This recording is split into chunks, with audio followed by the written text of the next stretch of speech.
Would you rather stay here and solve his or come upstairs and unravel mine? You fought well today, Mercutio.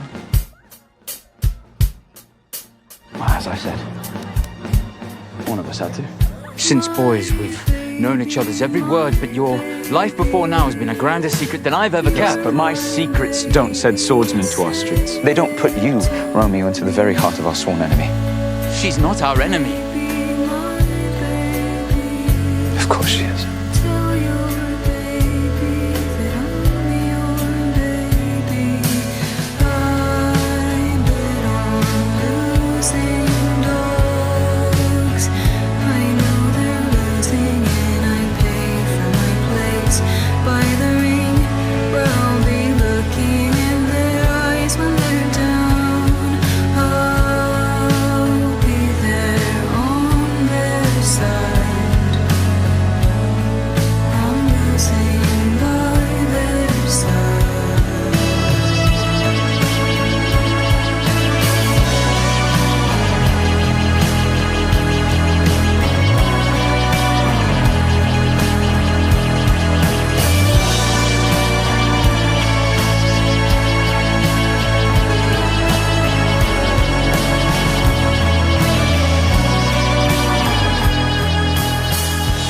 You didn't tell your father that I was fighting in your stead, did you? Thought he'd enjoy the surprise. No, you didn't.